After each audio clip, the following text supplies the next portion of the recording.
Ang programang ito ay hatid sa inyo ng Bank of the Philippine Islands. Do more with BPI.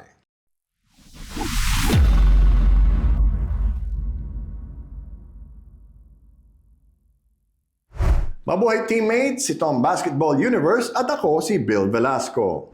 What made you decide to coach again instead of going back to the US? As I had already kind of marked or established that I was stepping away from the game, I didn't want to step away from the game totally. Ang bahaging ito ay hatid sa inyo ng Smart Sports. Nakausap namin ang bagong head coach ng Phoenix Fuel Masters na si Willy Wilson. Malayo kanyang narating mula sa Amerika papunta sa De La Salle University kung saan sila nagkampiyon ng ilang beses sa UAAP at nang siya ay pumasok sa PBA, naging kampiyon din siya bilang player. Paano na nga ba ang kanyang adjustment mula pagiging assistant coach hanggang head coach? How did you wind up in La Salle? From California, I was not really recruited, but I was invited to play in the Filipino leagues. So that was my only connection actually to coming out here. And you know, a lot of former LaSallites have migrated to California, and they see me playing. I'm some big kid, and they naturally they ask, "What are your plans after high school?" So they get in contact with their contemporaries here in the Philippines, and long story short, they bring me out, give me a scholarship. What was so unique about that La Salle team that you guys won like 4 championships while you were there? I want to say that we bought into the system.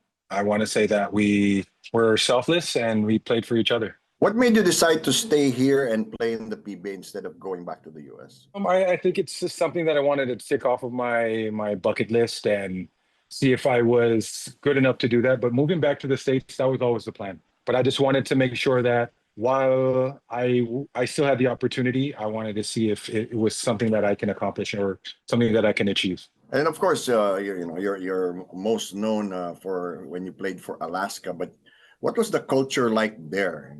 Well, it was under Tim Cohn, so triangle offense.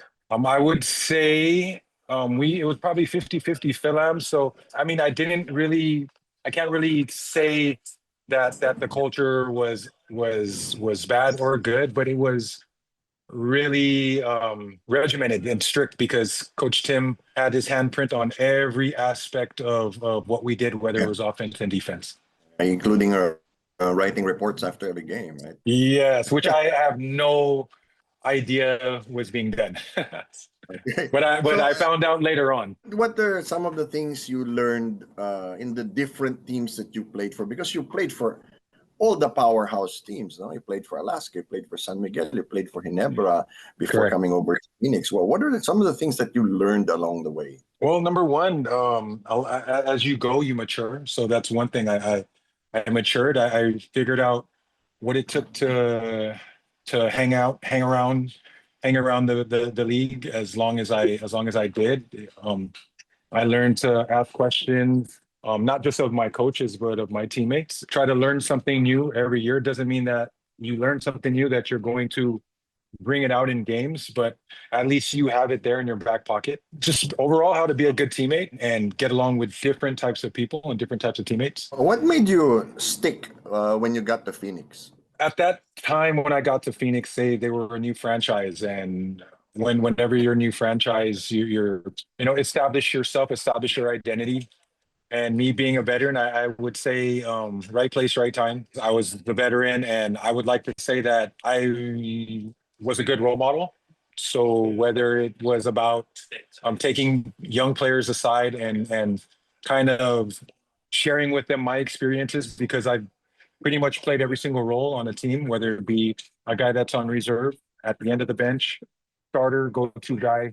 I was that. So just being able to relate to every single teammate that I had. Okay, and now along the way, you'd been around for quite a while. What changed while you were playing basketball, and how did your game evolve? Well, I would say early on it was about proving that I can stick in the league. As I got along, it was proving that I can thrive in the league, and towards the latter portion of was trying to leave a legacy and trying to pass on whatever knowledge that I had, so that in the players that come after me, they'd be able to kind of carry on whatever whatever culture that I had set down. What made you decide to coach again instead of going back to the US? As I had already kind of marked or established that I was stepping away from the game, I didn't want to step away from the game totally. So maybe I'm not playing basketball anymore, but I'm still around the game. So I think the next logical step was for me to join the coaching staff, and Phoenix management being gracious as